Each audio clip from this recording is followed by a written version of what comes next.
It's Do Time with Pastor Steph.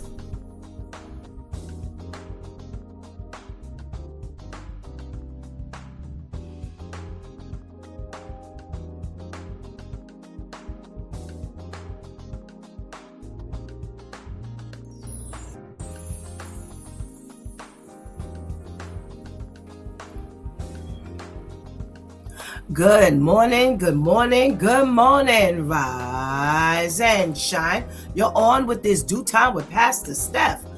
How are you this morning? That's what I like to hear. That's what I like to hear. For this is the day the Lord has made. Let us rejoice and be glad in it. So, where were you yesterday? Oh, we started off the week shaking the Monday morning blues with the Do Time crew. And we talked about some crazy stories.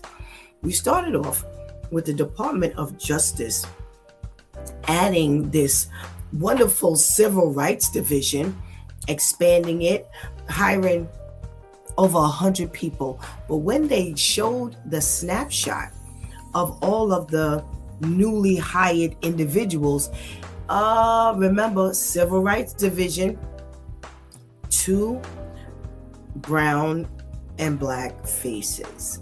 Yes, no men, just 2 African American women.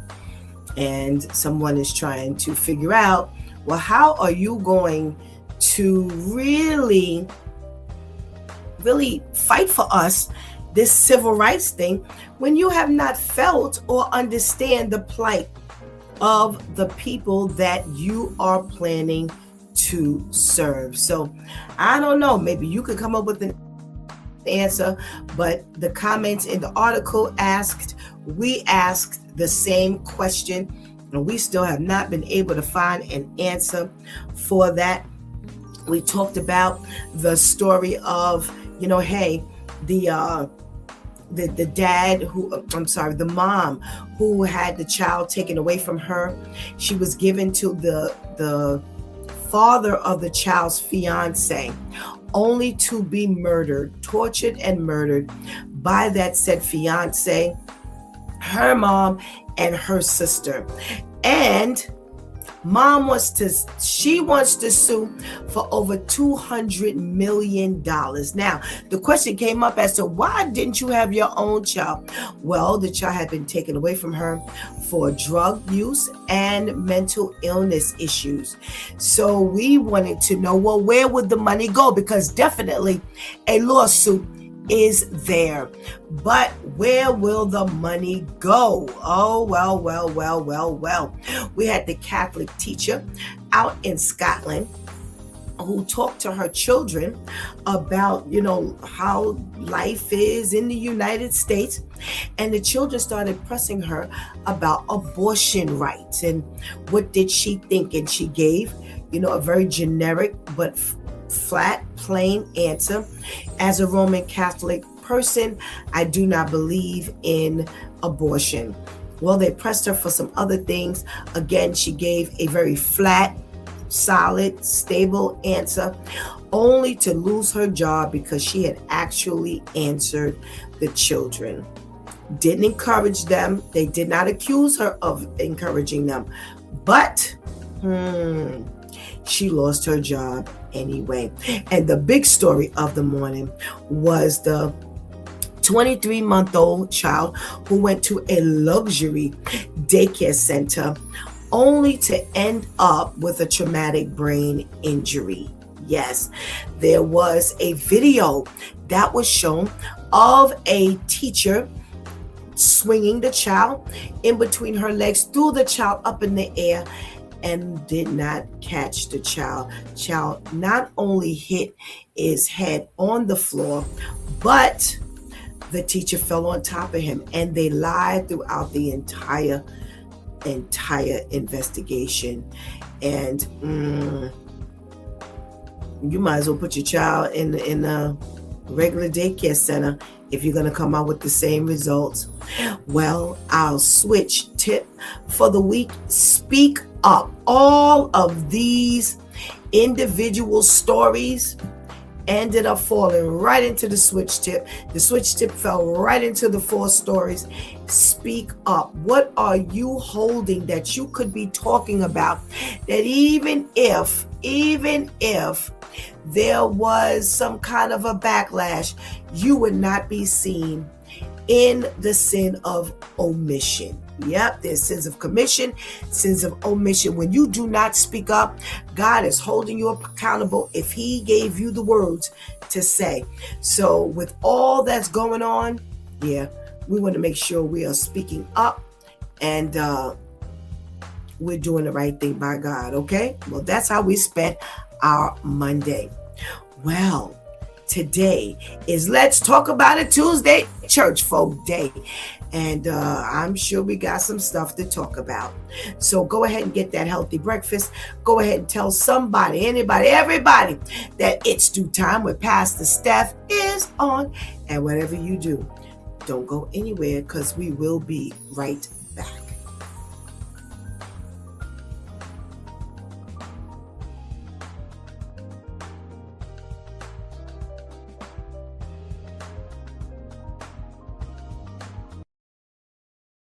Church mean? The church mean? Yeah, what is it? The church is beautiful. Definition? Well, it's ecclesia. It just means gathering. It's very similar to the synagogue. The church is the bride of Christ. We will be together for all eternity. We will all look different, sound different. We'll have resurrected bodies. We'll know each other then. But the church is the bride of Christ. The church is not a building, an edifice, an organization. The church is believers who come together to worship the Lord in spirit and in truth. The church is essential. We don't worship it, but it's essential. There's no such thing as an isolated Christian. We appreciate internet church, we appreciate online services, but there is a power when we come together collectively. This is where the ordinances of communion and baptism are so important. The fact that liquor stores were essential, but churches weren't in New York City during COVID, are you serious? You know, it turns out we destroy ourselves without God. So that's what the church is. Love that. Thank you.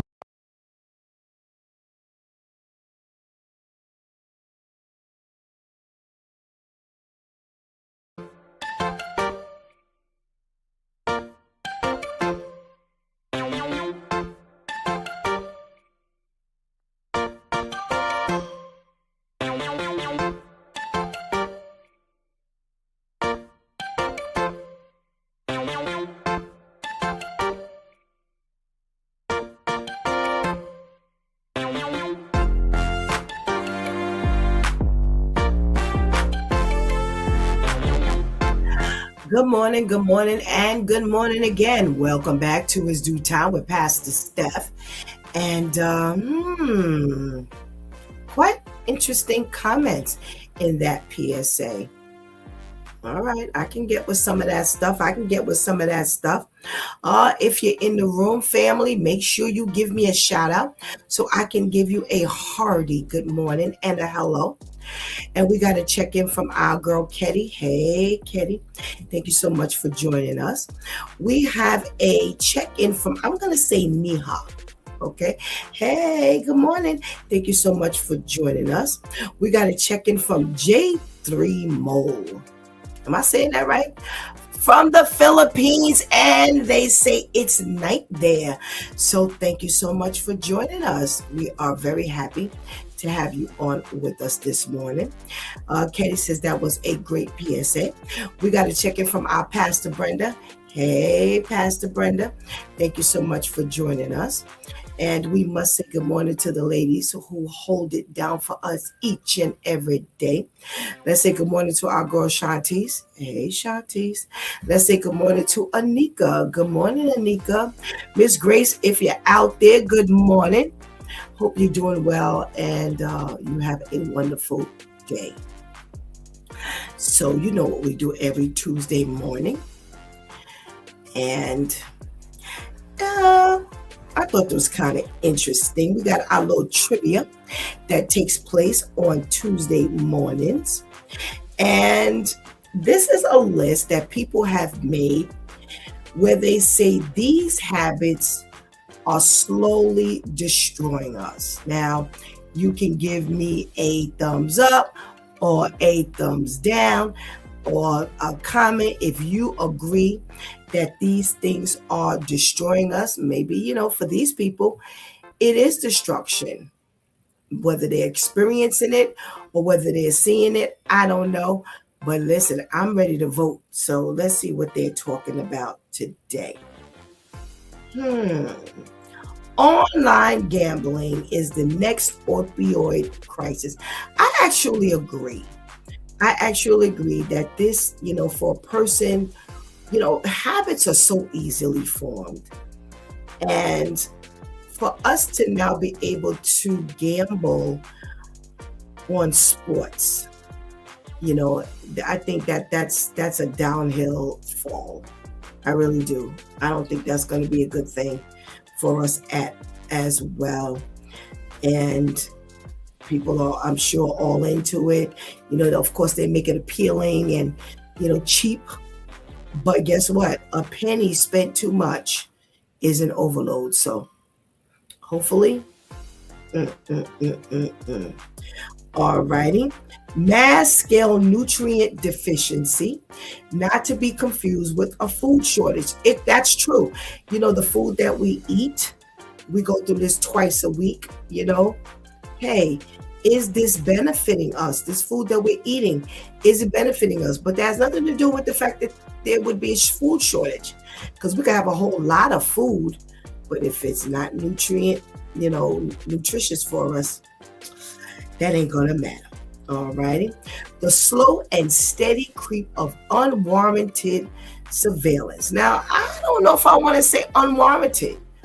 I would really like to get a definition of unwarranted surveillance. Now, if you're talking about being in the public, like bathrooms or, something like that, in somebody's bedroom, like the landlords have been known to do, like repairmen have been known to do, then by all means,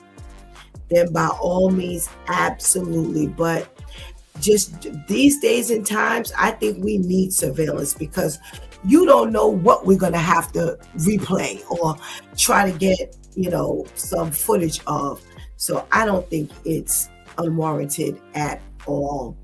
All right, we got some comments going on here. Let's see what's happening. Anika says, I agree, food is now mass produced and fake, and we are sicker for profits. Absolutely. Absolutely. All right, let's see what else they're saying. Excessive screen time and social media addiction. I think future generations will look back and wonder why we normalized spending so many hours staring at screens every day. You talking about people looking back? I'm wondering now. I ain't looking back. I'm wondering why now. It's funny. Each week, my phone gives me screen time.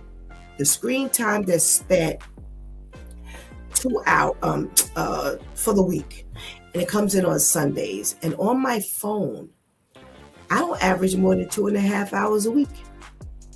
So I don't think the people ahead of us will ask. I'm asking now, well, what are we doing? All righty. Let's see what else. We're talking about habits that will kill us. All righty. When we no longer have clean drinking water, we'll realize that building subdivisions and roads on wetlands wasn't such a hot idea. Absolutely. Absolutely. If that is interfering with our clean water, absolutely.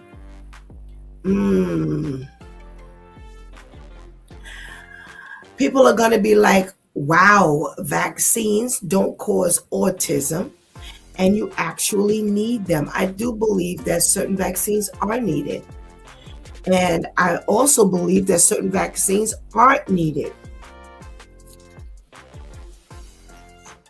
So which way we going on this thing? How are we going to benefit? I think, we just need to use God's judgment as to what vaccines we sign on for. All right. Let's see. peptide stacking. Apparently, GLP-1 and Ozempic are only the most mainstream examples. Some people, especially bodybuilders, inject all kinds of unregulated amino acids for all kinds of different purposes. Even if they do whatever you hope they do, don't be surprised if screwing with your body's chemistry also screws with your body's chemistry in ways you didn't expect. I agree 100%. I think we forget that Ozempic and the semaglutide family and all of those different things that people are using is diabetic medicine. It's insulin. It's insulin that causes you or helps you to lose weight. So if I'm not a diabetic, but I'm pumping my body with insulin, and I see this great result of losing weight, then what else is going on in my body? Because if I have diabetes and I'm not taking insulin or diabetic meds, my body is suffering. If I'm not a diabetic and I'm pumping my body with insulin and diabetic meds, I can't see my body flourishing. So I don't know. Alrighty, we're talking about habits that are killing us. Scented plugins. I used to be a custodian at a school at night, and some of the rooms had plugins that smelled so strong they gave me a headache. I don't know how those kids or teachers are able to breathe it in all day. I think we do need to be concerned with that. Plug it up and then take it out. Take it away. All right, we got a check-in from our girl, Adele. Hey, Adele. Adele is one of our captains for our upcoming prayer and awareness walk. And Adele is the captain of domestic violence and abuse. So we are looking forward to our truck. And she just signed on to be a sponsor. So God is doing some big things. All righty. So let's see what else we're talking about that will ultimately destroy us. Habits, microplastics. My primary care doc has been warning me about them for about 15 years. He claims that eventually we will come to view microplastics in the same way that we now view asbestos. Whoa. Wow. Alcohol. Yeah, y'all. It's alcohol. It has been moved to group 1 carcinogen, meaning there is sufficient evidence now that it does not correlate but causes certain types of cancer, even if you are a light drinker. In other words, there is no safe level of drinking. This came out about 2 to 3 years ago, and yet we haven't heard much about it, aside from a few articles.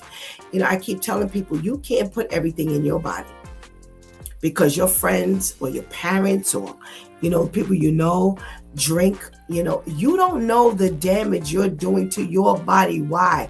Because we don't know our body. You really don't know your body. You don't know what's happening in your body. How do we know? Because all of a sudden one day I'll eat something and I'm allergic to it.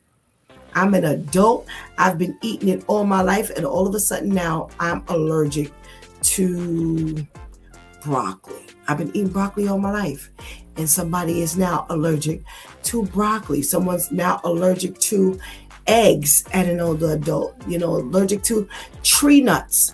So clearly you don't know what's going on in your body. So when we put these foreign substances, yes, alcohol is a foreign substance, in our body, then we're surprised as to how it's kind of messing us up.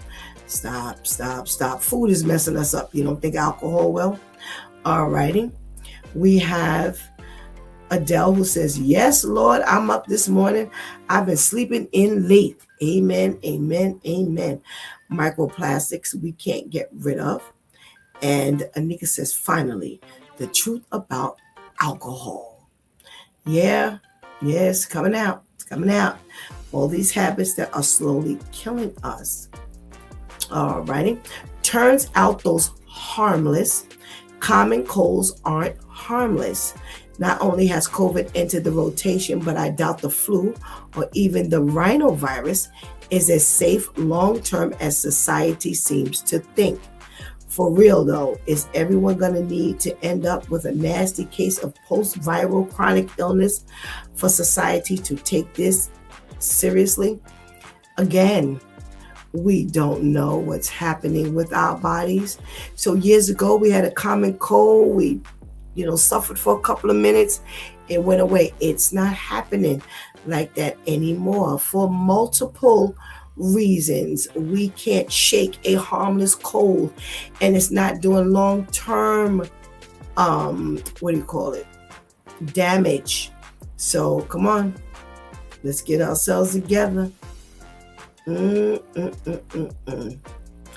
Okay, I've got no idea what the science about this might say, but I have a feeling that near constant headphone and earbud usage is going to make a lot of us deaf someday. Well, I hope not. I really hope not.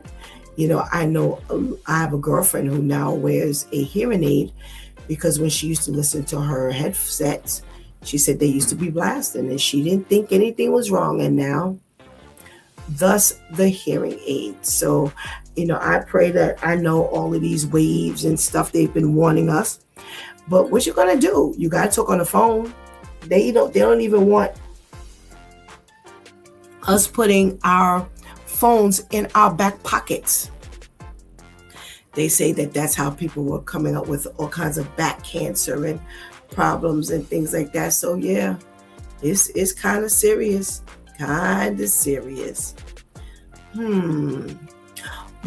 All of the fingernail decoration methods. The process is getting fake nails put on and removed is all chemical and usually involves concentrated UV light exposure. Wow. Unpopular opinion warning. Tattoos in recent years, studies have shown that injecting ink into your body isn't a great idea. Really now. You look at some of these basketball players and entertainers, and they are inked top to bottom. And I'm saying to myself, this is healthy. I'm with this person. This is really healthy. Adele says, yep, slowly trying to kill us off. Yep. Let's see, let's get one more. Let's see. Let me see. I'm going to get a good one to go out of here with. Air fryers. Wow. Oh boy. And finally, air fryers. Every time my brother uses the air fryer, the stench of burning chemicals is unbearable. I make sure to stay out of the room for a while afterward, and I don't eat the food he makes in there. I don't smell anything burning when I make something in the air fryer. But what kind of air fryer he got? Maybe it's the brand. I don't know. Maybe it's all of them. But we definitely don't smell anything but goodness as our food is cooking. All right. Anika says, yeah, the cell phone too, with all its radio waves as they keep trying for them to process faster. Yeah, I know they tell us about these phones. But unfortunately, we just got to pray over our life and trust that God is going to take care of us. All righty. We have our news now.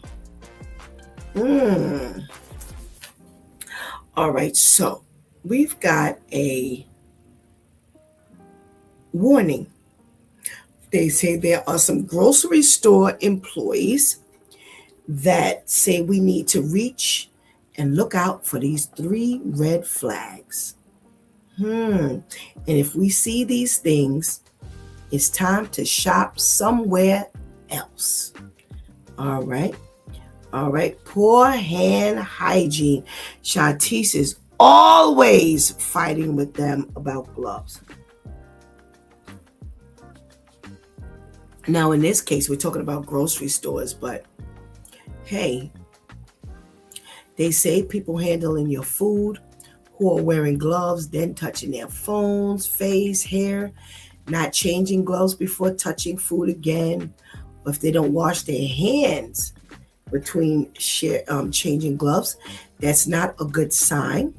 They say when employees don't change their gloves or wash their hands, if they aren't wearing gloves after touching bacteria traps their phone or traps like their phone, face or hair, they can transfer bacteria and other microorganisms that may cause foodborne illness to the food you're planning to purchase. Absolutely.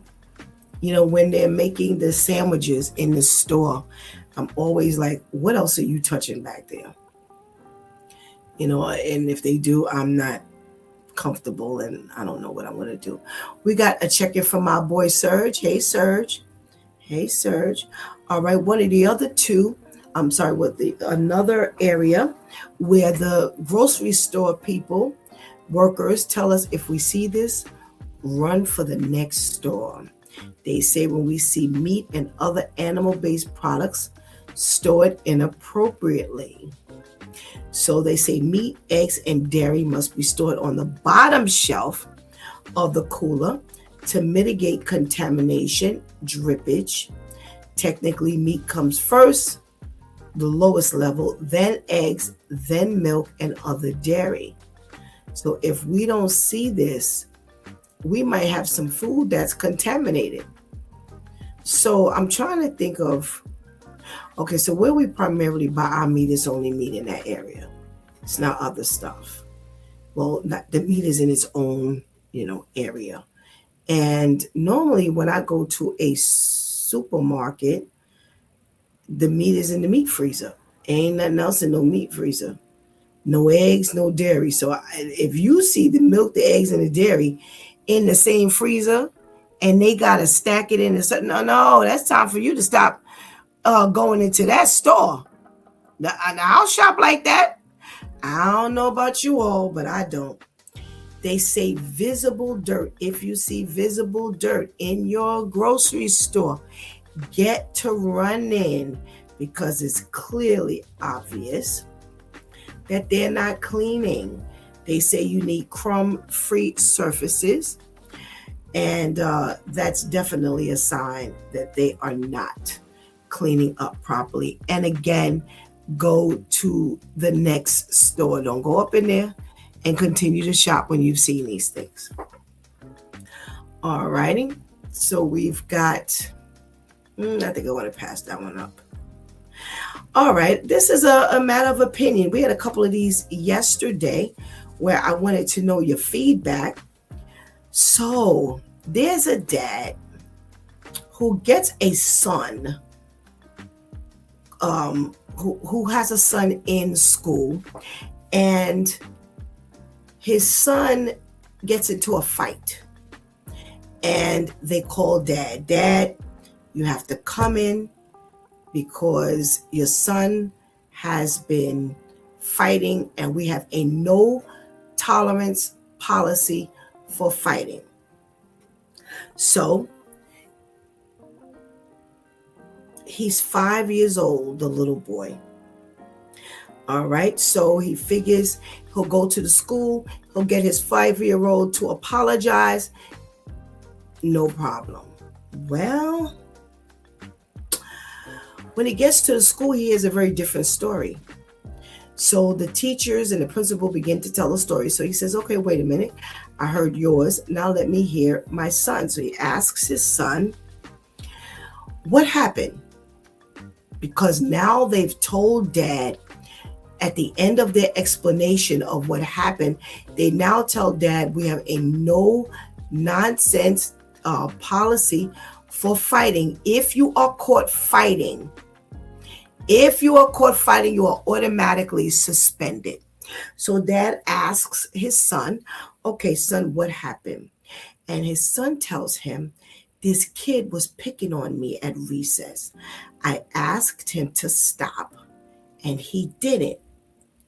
So they dialogue about this, and he says, okay, how many times did you ask him to stop? And his son says, one time, sir. So the principal then says, Dad, we have no nonsense policy for fighting. If you're fighting, you need to be suspended. So he asks, is the other kid, harmed? Did he have to be taken, did EMT have to come? Did you have to deal with him in any way for his bruising? They said, no, the other child is fine. So he says, wait a minute. So I don't understand the problem. My son said, did you ask him what happened? And they said, yes. And they said, well, we told, we understand that he was, being picked on, but there's a no nonsense policy for fighting. And his behavior is not acceptable. So the principal then says, okay, after Dad presses her, okay, the bullying is bad, but fighting is worse. And there's zero tolerance for that. And Dad is not having it. Should Dad be okay with the policy and agree that there is zero tolerance policy for fighting? And yes, bullying is bad, but fighting is worse. What say you? Because I'm definitely interested in what you have to say, because I'm going to weigh in on it later. All righty. We have a very sad story of a mom in St. Louis. And Shaquilla Martin, 35 years old, was at a BP gas station buying slushies for her children who were sitting in the car when she was shot and killed. Thank God none of the children were hurt. But they say that what happened was there was an argument that broke out inside the store with two guys. And they left the store, and so did she, going to her car with her slushies. She had about 4 or 5 slushies in her arms for her children, and they got into a gunfight. And she was struck by a bullet and killed. And this is why we say all the time that you must pray and thank God for traveling mercies. Can you imagine? The kids are sitting in the car. They may not have seen mom get shot, but they surely know mom went up in that store for those Slurpees. And mom never made it back. Yeah, there's definitely a heartbreaking story. Again, we used to say years ago, a bullet ain't got no name on it, which means that once you start shooting, anyone, that could have been one of the kids in the car who was murdered. But instead, mom was murdered, and she was about to move into her new home with her children. And now that probably won't happen. So let's keep the family of, let me get her name again, Shaquilla Martin, 35 years old, young woman. Oh boy. All righty. Let's see what else we're talking about this morning. We have an update, y'all. Guess what? We have an update. And this is a list, as Vivian would say, a listener submitted update. Remember a couple of years ago, I believe it was in 24. Hold on a second. I think it was in 24. Where's my story? You know what? I realized I was saving that one for tomorrow. Okay. Well, we'll end with this story. So, and I got to talk about this one because, something you'll hear Shantice and I say, y'all ain't too old for this. It's like after a while, just isn't there like a statute of limitations on like somebody who smokes crack? Like, how are you like 72 and you're smoking crack? That's like all the drug pandemics that went through, and at 72, that means you were born in the 50s. You smoking crack? You never used heroin. You never used any other drug, but you got caught up on crack. Okay, that is really, really, really weird. Well, a lot of times, I think Shantice talked about what's the statute of limitations on calling your man your boyfriend. How are you 60-something years old and you still got a boyfriend? I don't know. That's just us. That's just how we think. Well, I got the same concept for this story right here. All right. So there's a Florida man, Franklin Davis, 84 years old. Okay. 84. Now, my dad he's crossed over 80 and he doesn't look 80 at all. He doesn't look 80. He's older, but he doesn't look 80. So I do understand that not everybody who's in their 80s will be walking around like this. But this 84-year-old man has been arrested because it says that him and his girlfriend got into an argument inside of the parked car that they owned, or he owned, or somebody owned.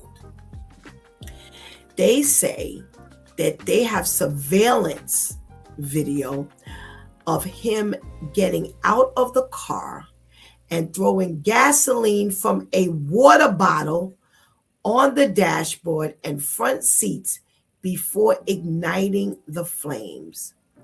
The car exploded, they say, in 3 seconds, pretty much. Now, the woman, they survived, so thank God for that.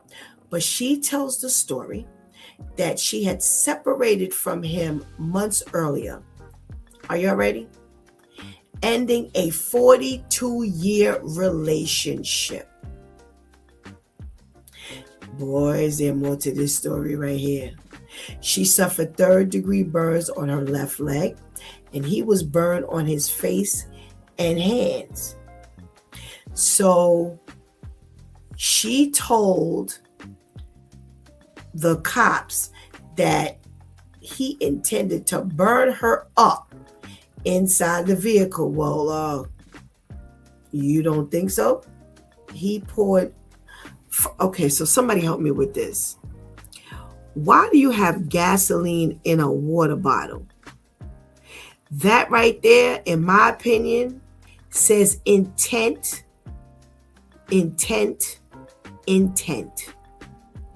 Who carries gas in a water bottle? Gas. I don't get it. Maybe Pastor Vinny will help me. So they were both taken to the hospital. So he's been charged with premeditated attempted murder, arson causing bodily harm, criminal attempt, solicitation, or conspiring to commit a capital felony. Check this out. Then I said there was more to the story. 84-year-old Mr. Davis,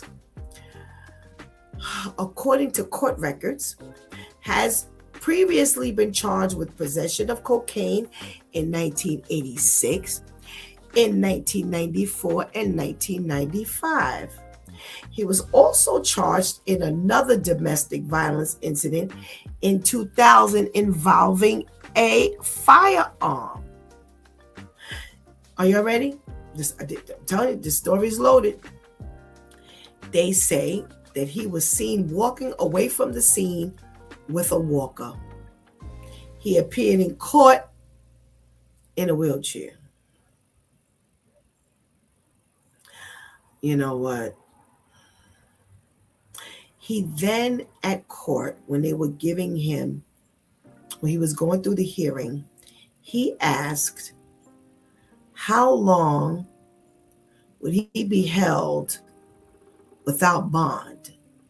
And the judge told him until his next hearing. Well, homeboy told the judge, I can't be there for that. And how long will I have to wait? So there's a whole lot of stuff going on here. So let's go back. He's 84. He's been in this relationship for 42 years. That means that pretty much half his life he's been in this relationship with this woman. And I said there's more to this story, because you ain't gonna tell me that you done been with this man and for the first time he gonna bust out when he's angry with gasoline in a water bottle, and you ain't never seen no signs of his instability, his mental illness, his breakdown. You ain't never seen nothing? Well, you should see something when he was charged with possession of cocaine in 86, 94, and 95. And he was also charged in another domestic violence incident in 2000 involving a firearm. So we don't know if this was her, his child, his niece, nephew, brother, sister, mama, father. We don't know who it is, but it was a domestic violence issue. Can somebody please help me understand what is going on? Where is my Pastor Vinny? Because maybe he can understand some of this nonsense going on here. Kenny says 84-year-old doing all this stuff and he can't walk. No wonder why he couldn't turn from the burning car. That's why his hands and his face was all burnt up. When I walked away with a walker, how you commit that kind of crime and you can't even walk? Didn't I say something ain't right with the story? Good morning, Pastor Vinny. Good morning. Good morning. Good morning, Pastor Steph. How are you, my dear? Talk about good morning. Okay. All righty. So let's go back. So we're not going to talk about that one. And I didn't want to talk about that one.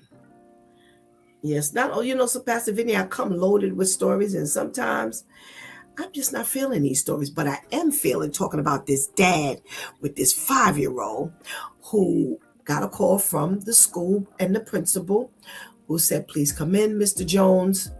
Better yet, come in, Mr. Stokes, please, because your 5-year-old Nate got into a fight. And, we need to speak about this thing. So when you get there, they tell you that Nate was in a fight and we have zero tolerance policy for fighting. And, nobody's hurt or whatever, but there's the behavior we're concerned about. We are going to suspend him. So dad says, well, did you ask him what happened? Because dad doesn't know what happened at this point. They say yes. He says, son, what happened? He said, this kid was bullying me. And I told him to stop, and he didn't. So I fought back. So the dad asks, Mr. Stokes asks, well, how many times did you ask him, son? He said, once, Dad. So Mr. Stokes looks over at the principal and goes, okay, so what's the problem? She said, well, I do agree that bullying is bad, but fighting is worse. Where do we go from here? And I'll let you know what the dad did. Where do you go from here, Mr. Stokes? Well, thank God I never got one of those calls. and raising the three boys and our daughter, I never got one of those calls. But I've heard stories of how my sons had to protect themselves and stop the bullying themselves. This is my problem with this is that, of course, the initial argument is that what happens to the bully? The bully. They were both suspended. They were both being suspended. Oh, okay. All right. Well, unfortunately, anytime you raise your hands, and I think that's one thing we have to kind of teach our kids to show restraint in order for them not, to cross the line, per se, into having a fight. I've seen that over and over again. It's not fair for the student that's not the aggressor, but that's their policy.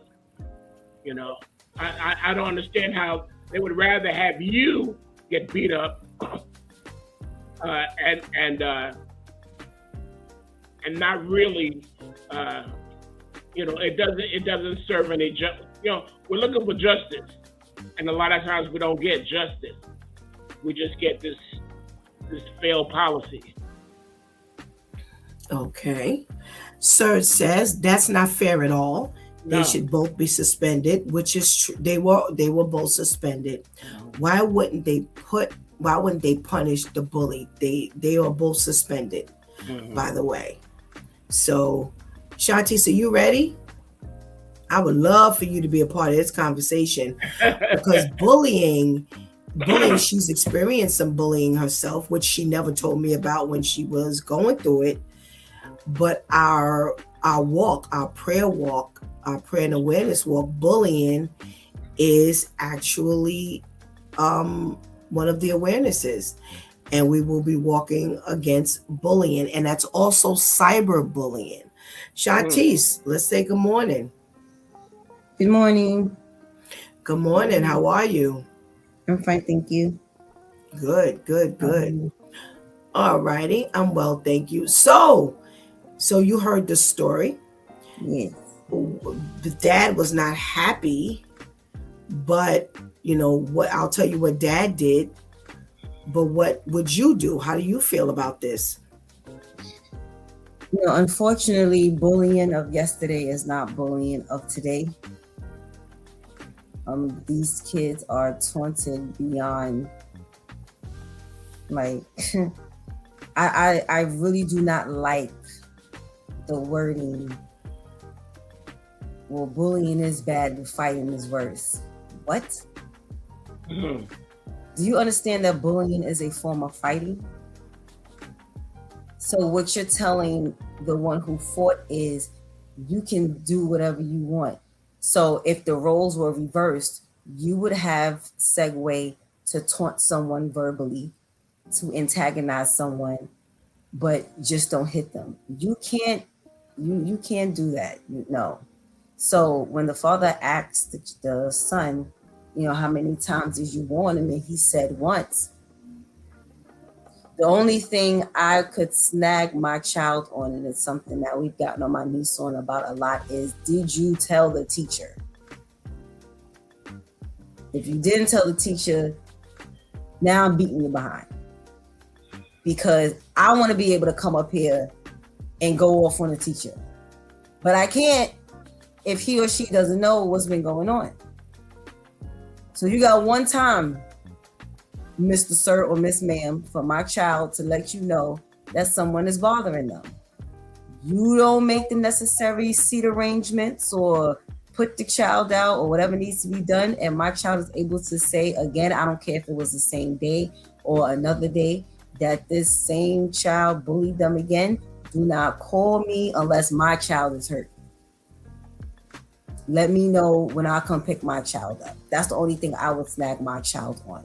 But other than that, I think it was very poorly handled on the administrative's end to say, well, bullying is bad, but fighting is worse. It's like, did you go to school? Yeah. Or did you just wake up and adult? It's like... Well, here's the interesting part. The article further says that he asked the principal, do you know what the other child was doing to bully my son? The principal said she didn't know. So the dad, then his argument was, so how do you know if he was able to tell the teacher? What if the kid was in his way? What if the kid was pushing him? What if the kid had hands on my son? How are you going to reprimand my son when you don't even know what happened? Pastor KL, what's going on in your world? Good morning. Good morning, good morning, good morning, guys. One of my brother. What say you? But your tail end is what I've been thinking this whole time. You know, Santish talked about the bullying aspect. But was he touching me? You know, what was the situation? If you touch me, you know, then you want to get beat. You know, again, you know, we are from the old school. You know, Shanti says that you know, bullying today is not like bullying back then. But from the old school, it's the same results. Pick up a chair. You know what I mean? Pick up a table. It's the same results. And my question would be, two questions is, where's their parents and the little boy? Because we all need to have a meeting together. You don't just call me. And are we getting suspended? Not just my child. Because if this child is the one who started the whole thing, he should be home first. So yeah, I'm not, and then the teacher does not take the time to figure out the whole story. All you see is that little Johnny got a black eye, and it's my fault. If Johnny would have left me alone, his eyes would not have been black. Right. So yeah, I got a problem with that. All righty. Anika says bullying is psychological trauma that would stay with you if not treated. Absolutely. And she says, right, Shantice. So here's what Dad did. They say after he asked all of his questions, and even after the principal admitted she didn't really know what happened, and he said, well, how you sentencing my son to 3 days of suspension? She kept falling back on the fact that there was a zero tolerance policy. So he said, he looked at his son and said, son, I'm proud of you. You aren't suspended from school for 3 days. You got a 3-day vacation. Mental health days. It's hunting season. Let's get out of here. And I agree. First of all, I'm a stickler for getting all the details. I'm really funny about that. And Shantice will tell you, I don't care what you're talking to me about. If you say, oh, come on, Steph, let's do this. Okay, what's the plan? Flush this plan out for me. I'm just that detail-oriented person. And if you ever called me regarding something about my kids, you better have all the answers. Other than that, it's not going to be a happy. Shantice was with me one day. We had to go for my youngest girl. And the teacher, remember that, Shantice? And the teacher was like, and Tamasia did this, and Tamasia did that, and Tamasia did this. And so it was between her and Tamasia. It wasn't between her and Tamasia, another student. It was between her and Tamasia. So I started asking questions. And what did we find out, Shantice? The teacher was in the wrong. Yep, the teacher was in the wrong. So you call me up here to the school to tell me about Tamasia. You didn't think I was going to ask you questions. You thought, and let me tell you something. They knew that all they needed, if there was any problem, All you had to do is make a phone call, because I wasn't working any longer. And I pop up to that school in a minute. And when I got there, she really thought he put everything on Tamasia. And I'm like, but part of that story wasn't making sense. And when I started asking questions, it revealed that it was her. And Tamasia was only responding to her. And Shantice just happened to go up there with me that day. And I looked over at Shantice. Shantice looked over at me, and Shantice just shook her head because she knew what was coming. You know, if you call me up to this school, whether they 5 or 15, you better have every answer that I'm going to ask the question for. And unfortunately, I applaud this father. You're not suspended. 3 days off. Let's go have some fun. Nah, you don't do that to kids. If he was being bullied, that means, Pastor KL says, well, where are the other parents? That means that the parents were not told that he was bullying this other child. Mm-hmm. Mhm. That's what seems to me, that you didn't have no information. How'd you tell a parent? When dad asked you, you said you didn't know. So that means this kid, he only went away with violating the fighting policy. He's not being reprimanded for the bullying. So how about this? So the teacher's answer was, we have a 0% fighting policy. What is your percentage of bullying? Right. How much bullying can we allow before now we take action for him? So I can't slap you. You know what I mean? Because you have a 0%, but you can push me and taunt me and do anything, any kind of thing you want as a bully. Right. And that's why I said he wasn't held accountable for the bullying, because she didn't know any details. Mm-hmm. She didn't know any details. It was the boy the son who told dad this kid was bullying me. She didn't have that information. So that means when she called the parents in to pick up this kid, all she said was, he was fighting. We have a 0 tolerance policy for fighting. And that was it. But not to be held accountable for the bullying. Shame on you. Because you know what he's going to come back and do? Bully somebody else. That's what he's going to do. All right. I got another story here. Somebody needs to help me understand what is going on with Grandpa. So we have 84-year-old Franklin Davis, who they have on video, surveillance video of him shaking gasoline out of a water bottle onto the dashboard of the car and the front seats, setting it on fire. And him and the woman managed to get out of the car before the car exploded. She suffered 3rd-degree burns to her leg. He was burned on his face and hands. She said that he intended to burn her up. They were both taken to the hospital. He has a long history of crime. He was charged with possession of cocaine in 86, 94, and 95. He was also charged with another domestic violence incident in 2000 involving a firearm. They say that they saw him walking away from the scene with a walker, and he appeared in court in a wheelchair.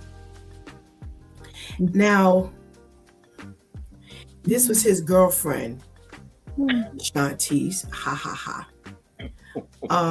Pastor Vinny, I'm gonna start with you, since you might be able to understand him a little better than the rest of us. Why?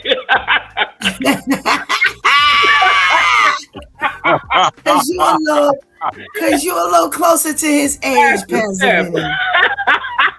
So I'm thinking maybe there's some identification that you can make that I sure can't. Okay. Oh, Pastor Vinny. They were arguing, and this is how he decided to settle the argument. Oh, wait, don't forget, Pastor Vinny and Shantice and Pastor KL, that he was angry with her because she had just ended a 42-year relationship with him a month or so earlier. All right, Pastor Vinny, hit it. I gotta give this. Well, I don't know whether to give her kudos or have her labeled crazy as well for hanging around with this crazy dude for 40-something years. I know that Pastor Brenda would have had me under the curb, not on the curb. In the gutter, I believe it. under the car. I believe it. Now he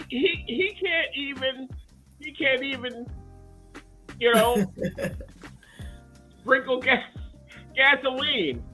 Look, I don't care how much damage. If she got damage to her leg, he got all that backsplash. Right. My man got all of that backsplash. Come on, well, maybe he was on cocaine at the time, but I don't know. This guy has been enabled for all of these years to do whatever he wants. I don't know whether he's banking. I don't know whether she got a comfortable bed someplace, and you know he's provided food or whatever for 40-something years. That you know he's confident in calling her his girlfriend. You know, and she finally had enough. This is so crazy. This is 42 years. And he's 84 now. Yes. Madness. This is madness. Absolutely. Madness at its finest. Shantice, this was her boyfriend and this was his girlfriend. So many concerning parts to this story. I mean, you sprinkle gasoline because God knows what kind of turbulence has been going on in this 42-year That's right. whole relationship. Right. First of all, the fact that I've been looking at you for 42 years and we ain't made no progress is enough for me to set myself on fire. Forget you. Forget you. That's enough for me to take myself. I knew off. she was going there. That's exactly why I said they were boyfriend and girlfriend for 42 years.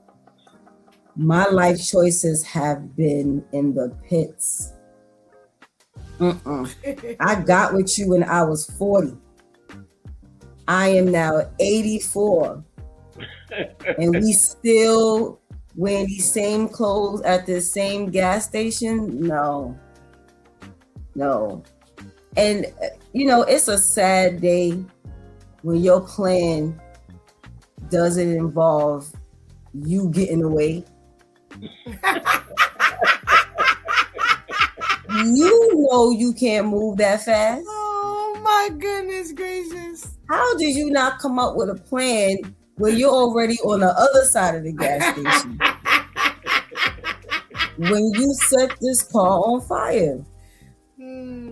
It's like me right now, thank God I'm not handicapped or anything right now. But that's like me looking over at him and saying, I know, but while I'm doing this, I still got one foot in. And at any point, something can catch on fire and it just goes a little quicker than what I expected. You know, but when you just all that upset at your own worst life choices, there's just no thought. There's no thought. I mean, that's 42 years of you being disconnected from the Lord. So you're not going to now get connected with him to come up with this plan. You know, so I feel for her. I feel for him because this is how you look when you try to set somebody else on fire. I so hate her. I so hate her. Oh my goodness.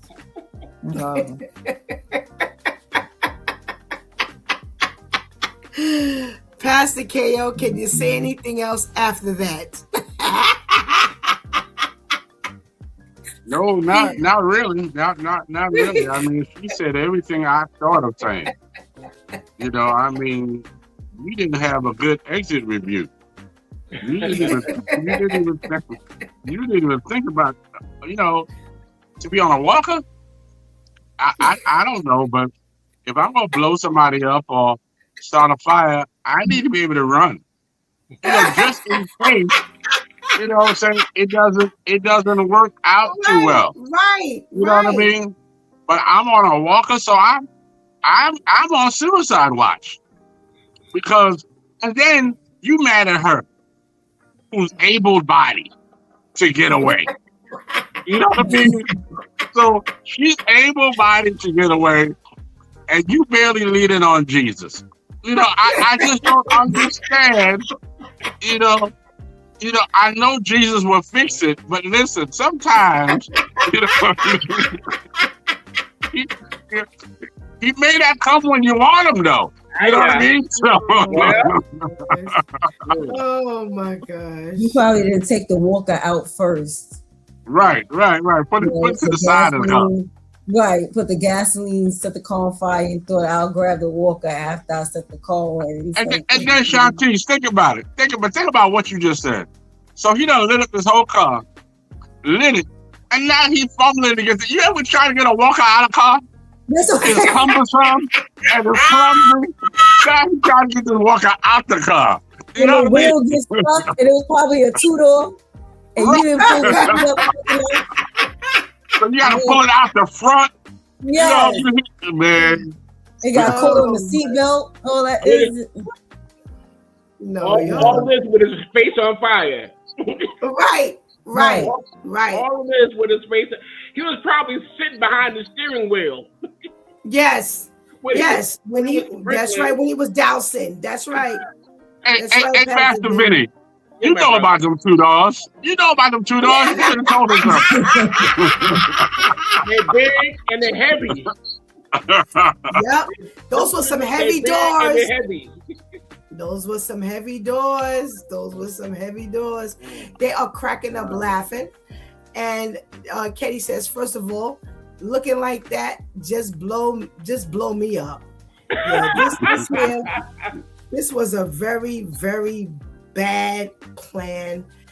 I thought about the fact that here we are together. She just ended a 42-year relationship with her boyfriend.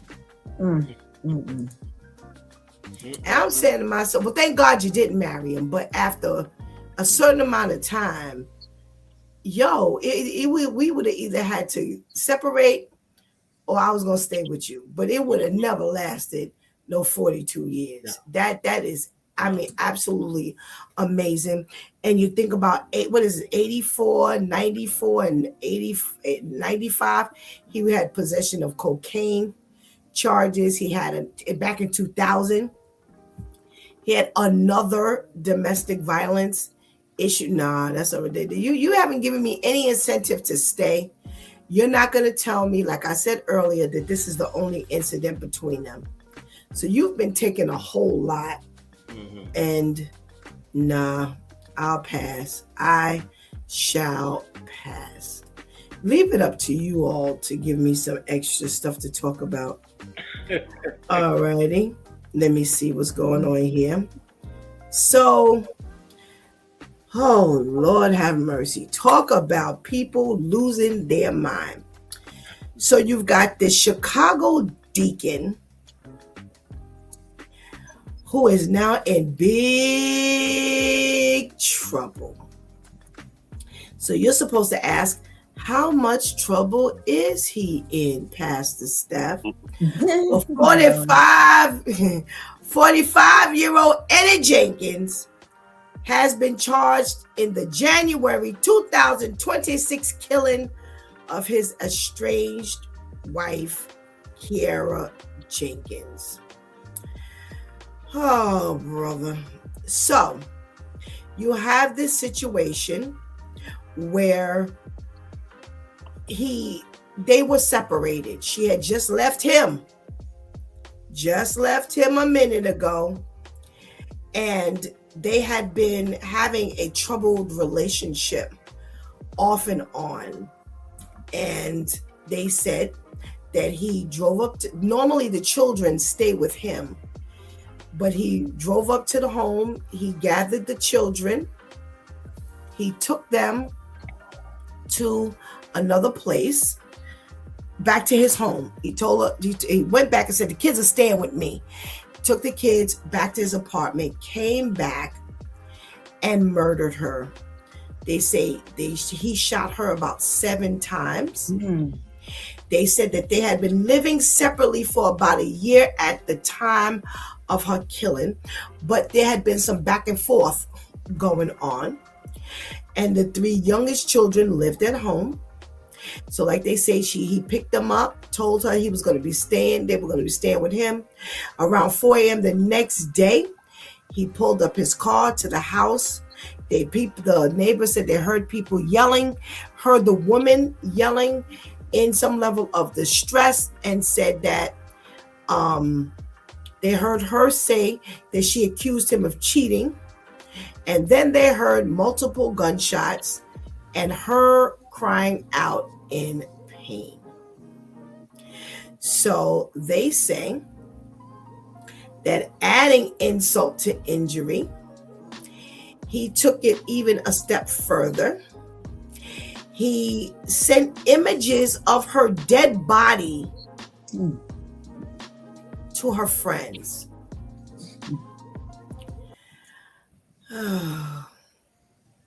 So now he's going to jail because also they got married in 2009. They said they arrested him the same year for strangling her. Yeah. That he hit her in 2011. An order of protection against him in 2018. And the protective order in 2024 was done after she permanently moved him out of the home just a month prior to the killing. So let's get this. 2009, they got married. The same year, he was arrested for strangling her. 2 years later, he was arrested for hitting her. 7 years later, there was an order of protection against him. Then, he got a protective order against her in 2024. And now he's killed her. And he is facing these murder charges. Oh, Shantice. He's the deacon of a church in Chicago. How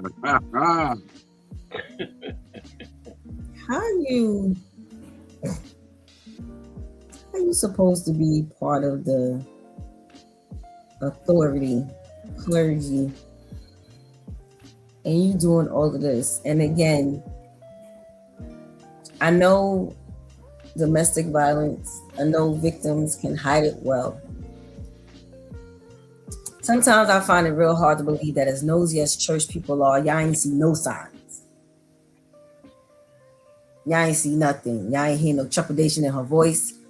Y'all ain't see him cut his eye, look at her real quick if she ever said or did something he didn't approve of. Because let me tell you, that's where it starts. It don't start with the hitting.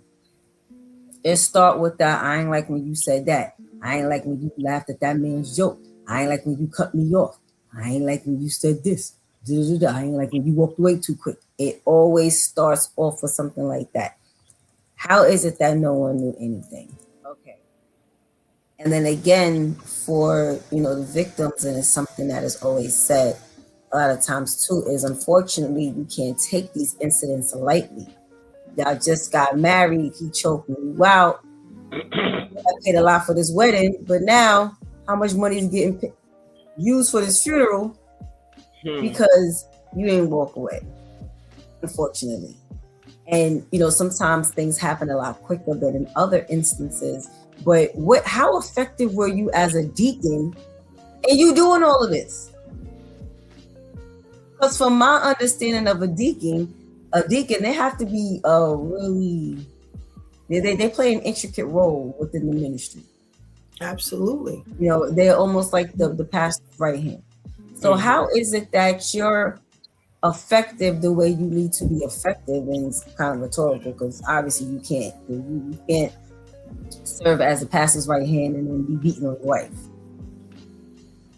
What? Not just beating on her, strangling her. Right, strangling her, probably outside in the parking lot, and then y'all walking right up in the church. How are you doing all of this, but you're effective in your duties within this ministry? How? Why? What is the problem? And for you to be that unhinged, it had to have come out. It came out with the children. It came out.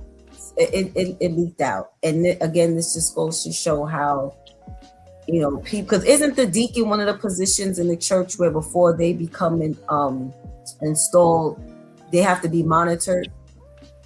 Like you pay attention. A lot of them do like a year. Yeah, they do a year walking. And, you know, some of them, they go around to the family and friends and ask, you know, do you agree that they become a deacon? Yeah, sometimes that is the practice. Right. Sometimes. Because obviously that wasn't the practice here. And you just failed this entire family because no one was doing their due diligence. And as Pastor Steph has pointed out before, it's been proven how in some ministries, the victims, whether it be a male or female victim, don't feel comfortable or are not able to go to their church family and say, this is what's going on with me.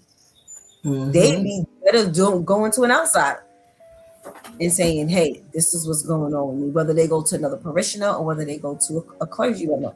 So it's just really, really unfortunate to hear that. And to hear that you then sent the photos out to people. Right. You have always been a schizo. You didn't get to that level after you killed her. You've always done blatant stuff like this. Always. You weren't subtle and then now that I killed you, now I'm gonna share your dead body. No, you've done this. You've bragged somehow about having control over her before. It's really unfortunate. Well, before we go to you, Pastor Vinny, I got some old comments. Adele says the other guy was an old fool, and we needed Pastor Vinny for this. We need a man's point of view. Yeah. All right, Pastor Vinny, what's up with your deacon? Unfortunately, some of these deaconships, they just you know, the popularity contest. You know, you get this position, you get, you know, somebody handing out position. They don't care what you did, what your history is, how you know, are you with your own family?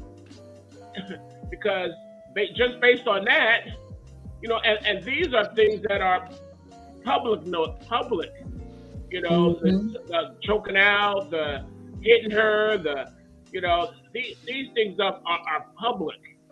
And that in itself should be enough to disqualify you from becoming a deacon, or you know, being allowed to go into somebody's home by yourself. You know, it's like a rat with a stack of cheese. You know? Yeah. Wow. It's shameful because, you know, and that's why people on the outside, oh, he's one of those deacons. Yeah. He's one of those deacons, you know, and so it's bad. It's a bad look, but it starts from the top. It starts from the top. Who's your pastor? Who are you reporting to? You know, the first time that you hit her, or the first time that you choked her out, or the first time that she had to get a restraining order against you. You know, what's going on? And then you Right. you continue to function, you continue to or misfunction as a deacon or as because the deacons, they stand very close to the pastor. Right. They stand very close to the pastor. When the pastor Right. can't go, usually he sends a deacon. Who's gonna send this guy? Wow. You're Wow. gonna Wow. send him to cause more trouble. Yeah, because that's all he got to offer. That's all. Oh, That's all. Pastor KL. Well, I'm confused of a couple of things. One is why you haven't been locked up. I mean, Right. you had Right. some vision. You know, you had some sleepovers. You know what I mean? But you ain't been locked up for all of this. And then the Yep. other thing I look at too is that, you know, it's us's.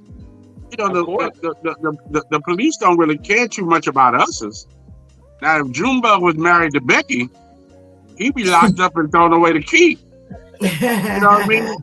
You got to look at it from that standpoint too. Now, let's go away from that and let's go to the church because everybody keep on saying deacons, deacons, deacons. Well, depending on what sector you're in, the deacon's position is higher than the pastor. The deacon's position is the one who hires the pastor. You know, Right. and even if he's not, he's close enough to the pastor. So the victim, of course, could not go to the pastor to have these conversations. First of all, from the pastor's standpoint, the deacon is the one paying my check. This deacon right here is the one who's making sure I have a job. My Lord. So what am I going to say to this deacon? You know, so is it you're in a catch-22? You know, but I think he should have been locked up a long time ago. Now he's a photographer. Now you take pictures. When has that become your new career? We're taking shots and we're sending it out like it's a portfolio. Yeah, he's kind of sick. He's the murderer and the coroner. Yeah. You know, I'm going to segue. You know what? I'm going to segue into this. You know, last week when we were departing, Pastor KL, you brought up first fruit, 10%. And how would you infuse this into this story? Because I see a couple of segues. Say that again. I missed some of your words. Say that again. I'm sorry. I was saying last week before we ended, you brought up the 10% that the servers want. You know, they get 20% almost at times, and you know everybody wants to get their 20%, but they don't want to give God they give God his 10%. And I was saying this story could actually be infused with that concept of first fruit, 10%. I see a couple of segues. Do you see a couple of segues in how we infuse this into this particular storyline? Well, technically, look at it from this standpoint. I mean, because I'm glad you said it that way. The deacon is the waiter. You know what I mean? Because he's the most influential person, you know, in the church. He's the waiter. He's supposed to serve the people. You know, you're not even serving in your own home. But you want all of this credit. You want all this respect. You know, and the respect is the tip. That's what you want. You want this respect because you're the man of the house. But you're not even giving good service. You know, and then here we are, you know, who's the owner of the restaurant, which is God. You know what I mean? You're the face of the brand. How can God use you when your service is poor? And because you don't come to me and give me my 10%, you just doing what you want to do and think that it's okay. Well, I'll give you water if I think you're thirsty. I'll look at your table every now and then. If I see that you're missing bread, maybe I'll throw you a slice. But then you want all of this extra.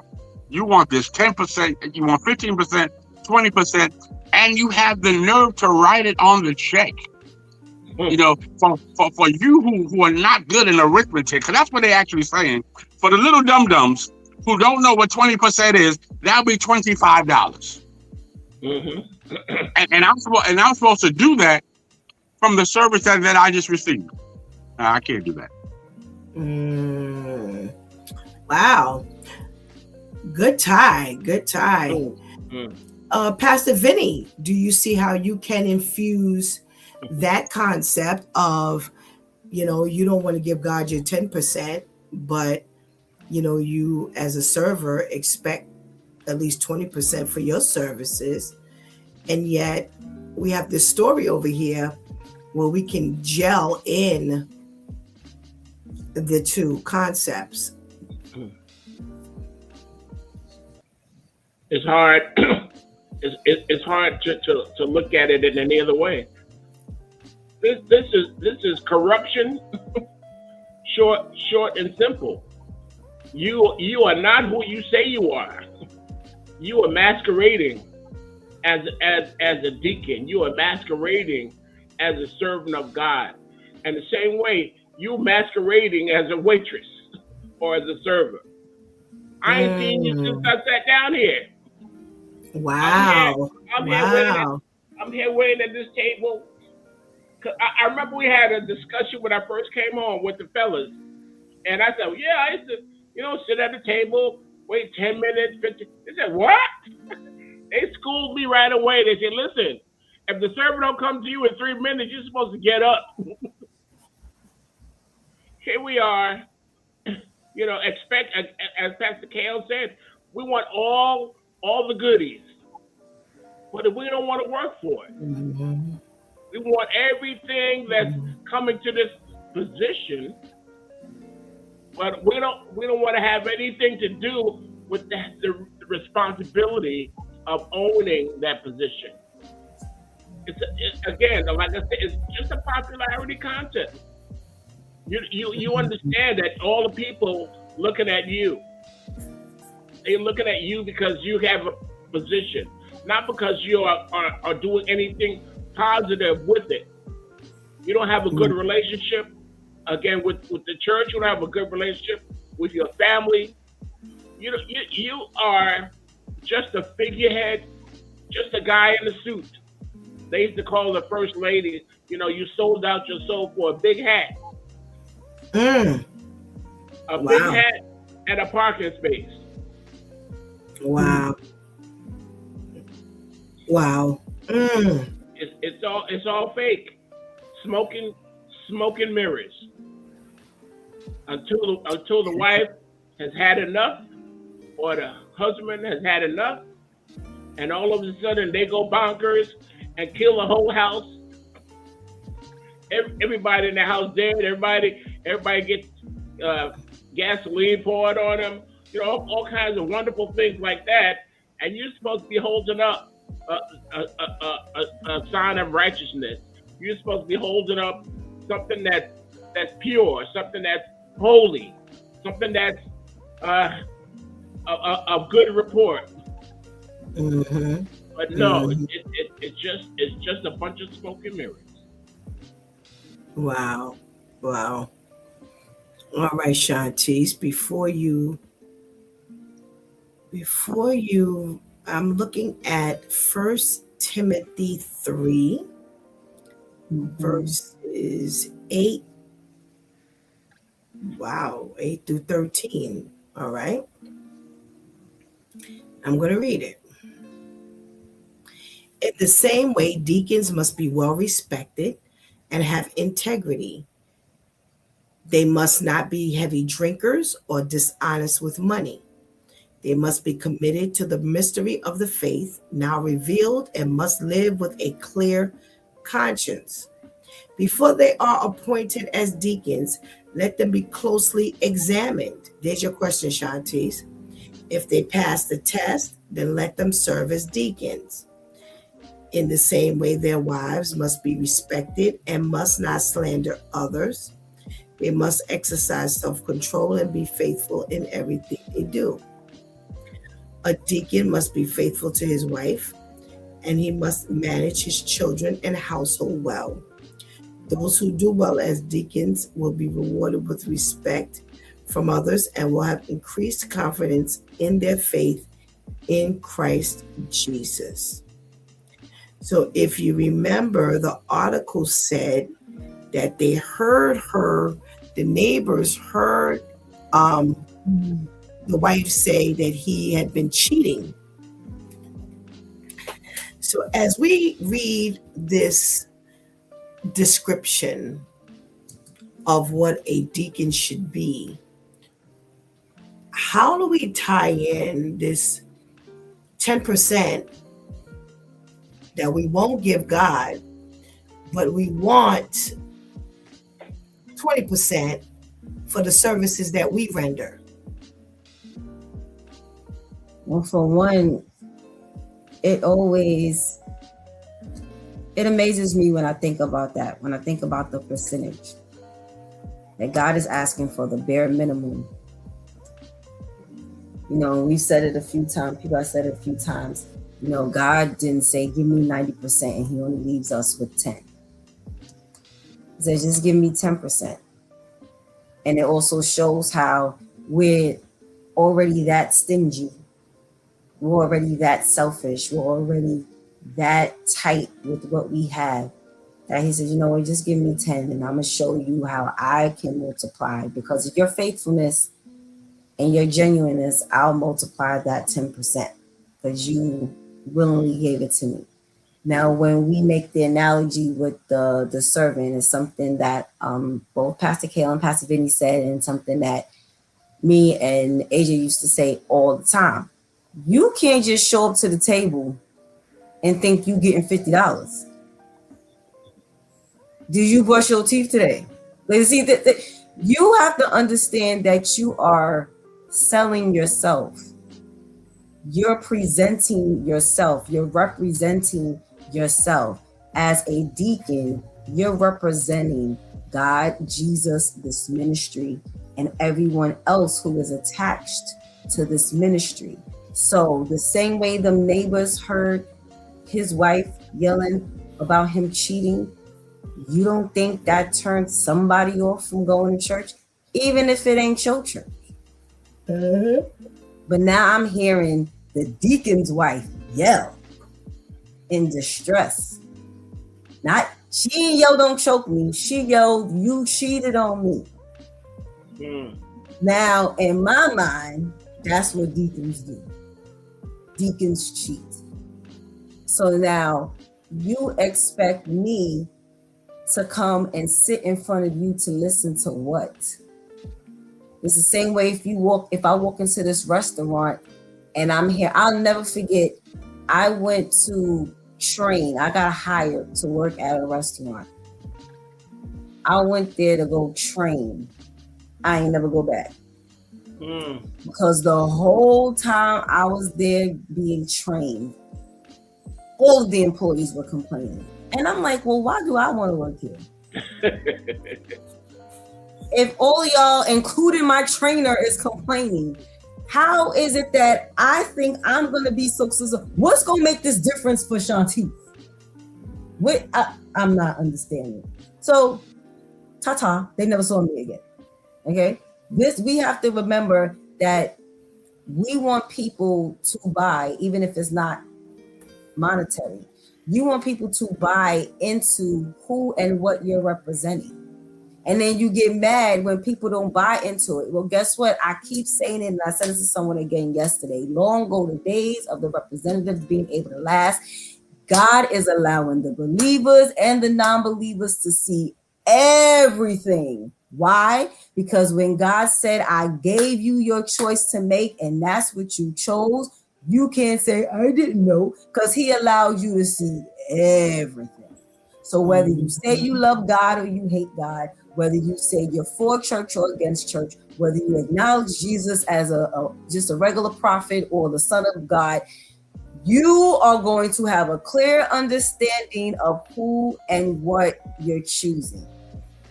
And you have to understand that depending on who and how I represent, who and how I'm representing, is me telling you, this is what you should invest in. When I'm at them tables and I'm serving with the attitude of, you should invest in me. Because my service is saying that. Right, because You're I've not invested in you. Yes. They're not tipping me because the food was all that good. They're already paying for the food. They're tipping me because they see how on point I am with taking their order, with taking care of them. If there was a problem, was I a good problem solver? Did I bounce back good? All of that. They're paying attention to all of that. If they needed a manager, did I make sure manager was there quick? They're paying. How is it that you're supposed to have these duties as a deacon, but you are not fulfilling any of the duties? You are completely working on the opposite side. But yet, what do you think you about to reap from this? This is why God left you to reprobate mind, and now you ended up taking your wife out. Because look at who and what you were truly representing. Yep. Amen. That's good. That's good. Wait. Stay right there. Shanti, you make a big Sunday Monday. Stay right there. Shanti said something good. She said, you got to know what you're getting yourself into. So then my question would be, you ever went for a house? You ever went for a car? You ever went for a title loan? You know, on the bottom line where you had the sign, they said, listen, it's going to be a 10% above this or 15% above it for the loan. So here you are taking a chance because you need something from somebody else that you don't even know, but you're willing to pay the 10% on top of it, the 20% on top of it. But God, who can solve everything that you got going on in your life, you won't give him the 10%. Good stuff. I'll even put an extra stamp. Come on, Shanti. I ended up going to the Jay-Z concert at Yankee Stadium Saturday and watched this stadium be completely packed out with tickets that were in the thousands. Not the 1 and 2,000s, the 3, 4, 5, 6, 7,000s in the nosebleed sections. They're paying to watch this one human being who has to use the bathroom and who bleeds if he gets cut just like we do, stand in one spot and rap. They paid that. And I'm looking around the stadium and like, but y'all don't want to pay tithes and offering because y'all claim y'all don't know where this money is going. That's good. When you ask people, what's your hang up with paying towel? I don't know what they doing with the money. Meanwhile, we're sitting and we're watching this man stand in this one spot rapping. He's able to take a jet here. He's able to buy another house. He's able to get yet another car. His kids are able to have all of these things because of the money you alone paid to come and see this one person. I stood there and listened to them chant his name, and not just his name, but he's given himself, and they are acknowledging him as Jehovah. That's why they call him Hove. And they're chanting this. But yet you took, then I'm like, wait, it's Saturday. People work on Saturdays. Why are you not coming to church? I gotta work. But you take off. You requested off of work to pay in the thousands. So you requested off of work from a job that you claim you need money for to then invest money from that same job. You ain't getting no hours Saturday because you requested off. But now you're here and invested in this man. Like Pastor KL said, this man ain't left nobody the beneficiary or nothing. He can't do nothing for you. You're investing in this man and he's giving you nothing back. Because I'm sorry, you performing these songs that I can go on YouTube and listen to ain't doing it for me. Not for me. So now I don't want to invest in the real Jehovah. I don't want to invest in my Lord and Savior Jesus Christ when all he's asking for is 10%. 10%. And he doesn't invest in me just because I'm giving him the 10%. But he's just asking for 10%. And I have a hard time with doing that. But I'll give this one man in the thousands. And it don't only stop there, because now I'm hungry when I get there. I'm thirsty when I get there. We spend $100 alone on food. Okay, they got jerseys in there for $400 they're selling. They had t-shirts in there for $150. And I'm like, do y'all really, I don't care what stadium this is. Y'all are in the Bronx. Okay?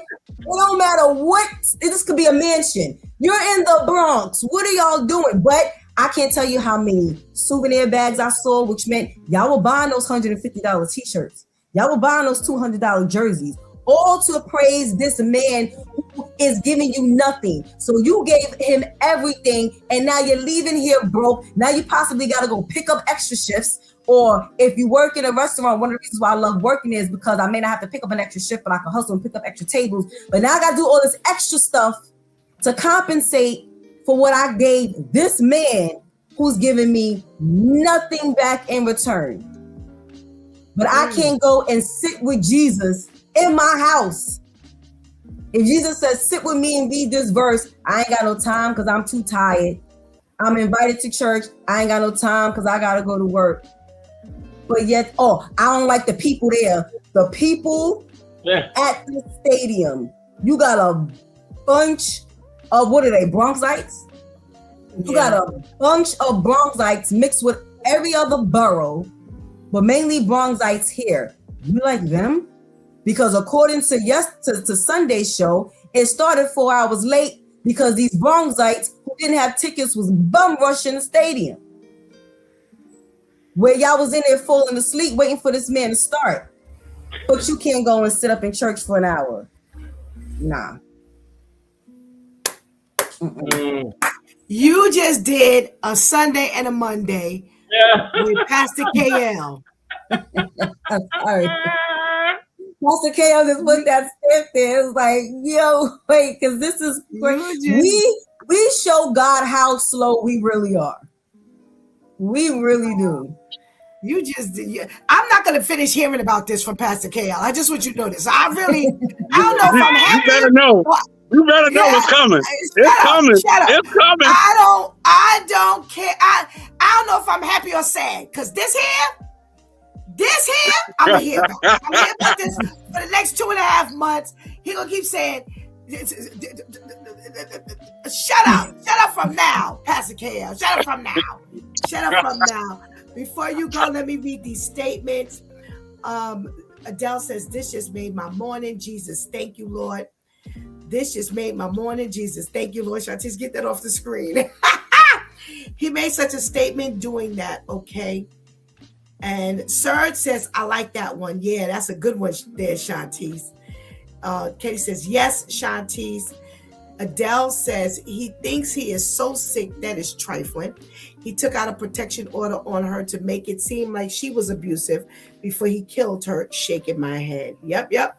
Right on. Ain't no way in God's green earth none of the church members saw or picked up on any of this. Yes.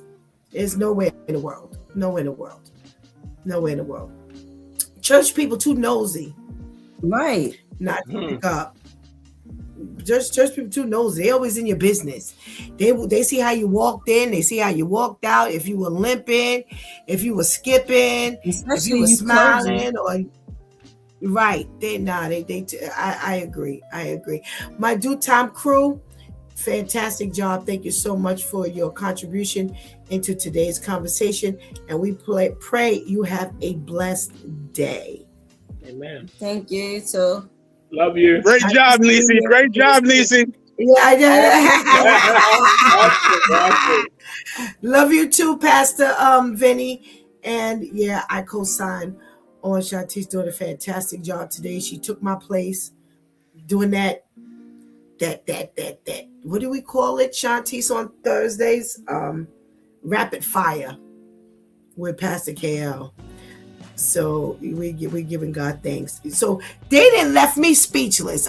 What else can I come behind the three of them and possibly say when it comes to, we want as recipients, we want the best. We want the 20%. If we can get more than that, we'll take more than that.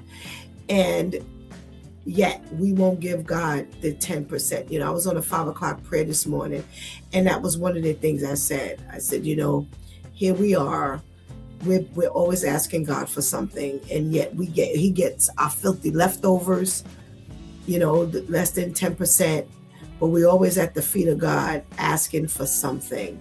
We go to work 40 hours a week. We do 5-6 days a week, and then we done worked ourselves so tired that when it comes to service, we too tired to go to church. How does that even work? So the very God that has given you the sustenance and the ability to go to church, you ain't got no time for him because you tired from the work. So, really got to pay attention to what we say. So I really can't say anything else behind them. So I'll just go to today's stories. Talked about bullying. It talked about domestic violence. And yet again, these are the two of the awarenesses that we spoke about. We're walking for awareness, the prayer and awareness walk, as well as Jamaica's first community conference. Adele is a captain of our domestic violence and abuse team. Shantice is the captain of our abstinence and sex and human, she's the captain of abstinence team, and we've merged her with stalking / human and sex trafficking. We have our Vivian, who is the captain of the child care neurodivergent team. That's ADHD, dyslexia, autism. So, we have Miss Herlima. She's always in the chat room. We say, hey, Miss Herlima. Miss Herlima, she is the captain of cancer. We have Serge. You always hear us talk to Serge. Serge is on the 1s and 2s on t-shirt duty, along with Shantice. So, everybody is really rallying around making this day one fantastic day. And you are not going to find anything better to do on July 25th, which is not this Saturday, the next Saturday. You're not going to find anything better. You're going to have gentle and mild face enhancements. There'll be some clothes giveaways. We have several merchants who's giving away free items. We have, what else? Food. We'll have, we have a dance workshop. We have singing. We have fashion. Yeah, we have dancing, the entertainment side of the dancing. We're going to have speakers, dynamic speakers. So this is just something that is going to be fantastic, and you don't want to miss it. At this point, shirt sales are done. Our shirt orders are done. We cannot take any more shirt orders, but you could definitely come on. You can definitely come on, register. That number should be up there. As a matter of fact, you can scan that QR code that's on the flyer. If you can get to it. I don't know what kind of device you're using. Right now I'm dually using a laptop and my iPad, but I could actually take my phone and scan. So if you're using an iPad, if you're using a desktop, if you're using a laptop, you can take your phone and you can actually scan the QR code and register. We need to know you're coming. If you want to eat, guess what? We're going to have a fantastic health fair, a fantastic services fair. And what that is all the community services will be out. Normally just have a health fair. You do blood pressure checks and all kinds of things, but we're expanding it. It's a health services fair where any service that is going on in the Jamaica Queens area, we will be allowing them to set up a table so that they can tell us about their service, and it goes past, for Sabbath keepers, you generally don't do stuff like that. You'll keep your eye on God. You have worship service, but God is pushing this here a little bit because he wants his community to know about everything that will service their needs. We're doing a prayer and awareness walk, and we're going to be praying throughout the community. We are covering a lot of territory. We have 9 points that we'll be leaving from. They're covering housing projects. They're covering areas where people have been killed. We talked about the Jaden Pierre murder at Roy Wilkins Park a few months ago. We will definitely be covering that territory. They are also covering some other territories where some other senseless murders have taken place, because we're also focusing on gun violence. We're going past supermarkets. We're going past houses of worship. We're going past homes, businesses, and we're going to be praying for this community. In one zip code, in the zip code that I live in, there are over 18,000 families. One zip code. We will be covering several. So imagine the prayer that will go out to these families. Imagine the people who don't know God, the people who have heard of God, but they've heard a deacon's story, or they've heard a pastor's story, or they've heard what church people are supposed to be like, but they're not like. But the sweet smelling savor of prayer, prayer that will go out and emit into the air. We are not excluding our community from walking.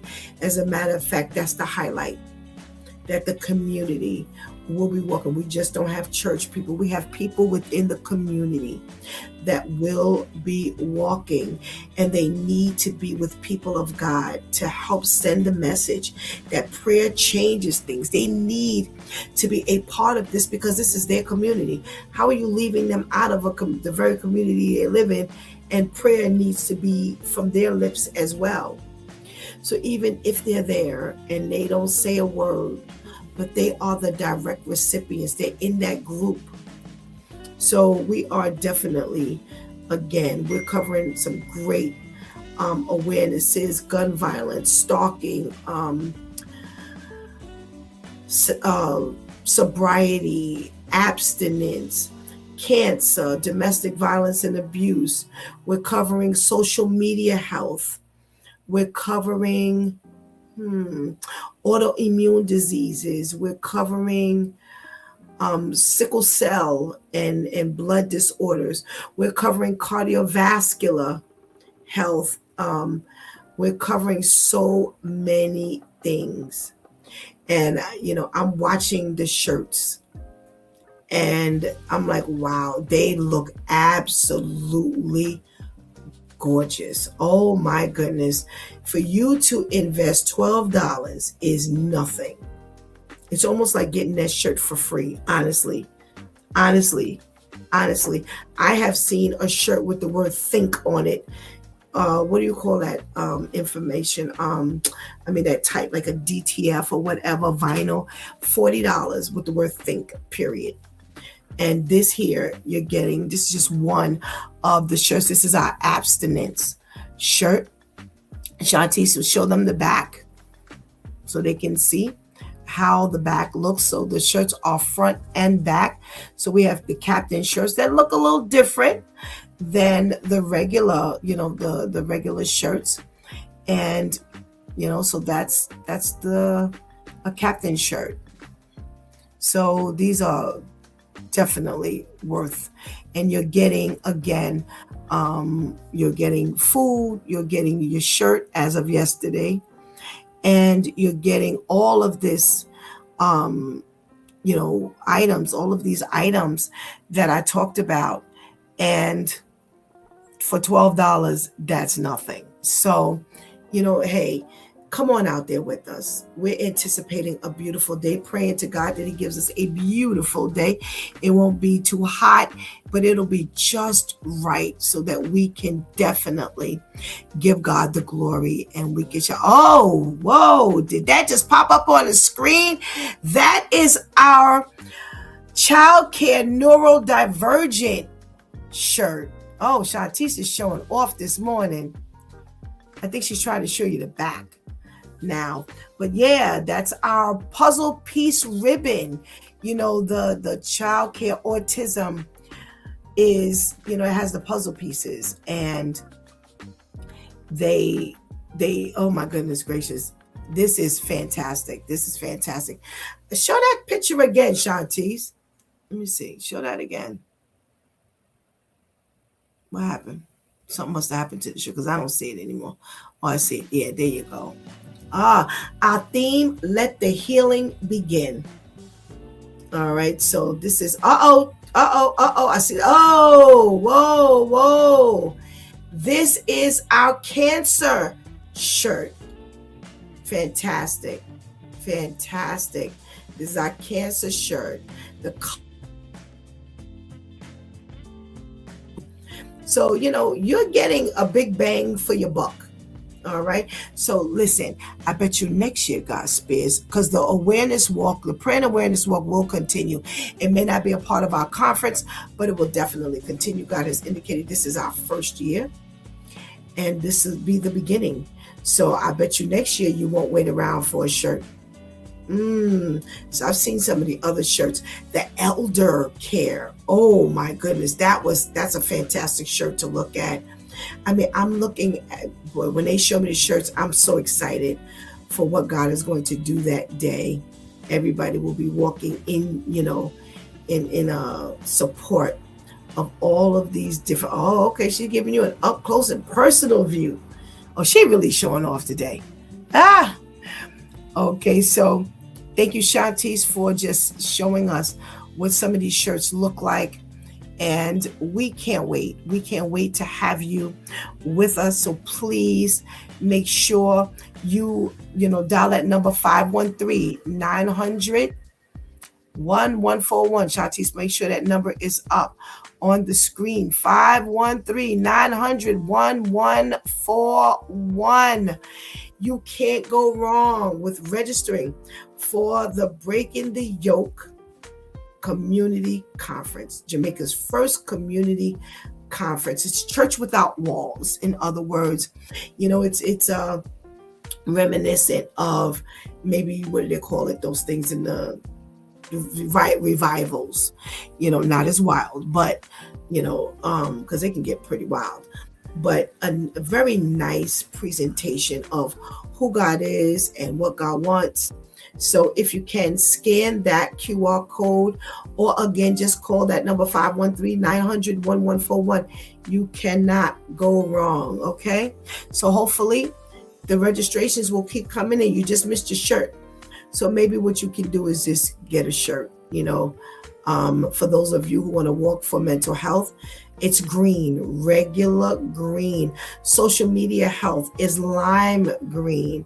We have gun violence, which is brown. Bullying is orange. There's a berry color to our what do you call this thing here? The cancer. You have the light blue with the puzzle piece ribbon as part of the design for child care. Neurodivergent, and that's for autism, ADHD, dyslexia.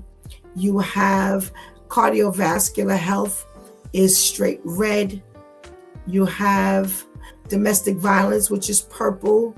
So, you know, if you missed, you know, and you get the list, if you call that number, we'll send you the list and you can see the colors that will be used for that day.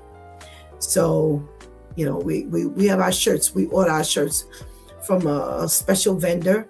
So you may not be able to match exactly, but we'll accept the color category. All righty. So there's a lot that'll be going on, and we want to see you there. We don't want you to miss it. You've been watching It's Due Time with Pastor Steph. Join us Monday through Friday from 7 a.m. to 9 a.m. when we discuss matters of the heart, mind, and spirit. As you go through your day, be sure to set your mind on things that are above, not on things that are on the earth. They will only serve as a distraction. Remember, prayer changes things. It's Pastor Steph signing off, and I want to thank my Due Time crew for always coming through big time. Thank you for hanging out with us and helping us do what we do. Please do not miss the opportunity to give Christ your life right now. Please do not miss the opportunity to give Christ your life and strengthen it. Strengthen that relationship with the Lord, because later is not promised to anyone. Until tomorrow, God spares, where it's Wow Wednesday.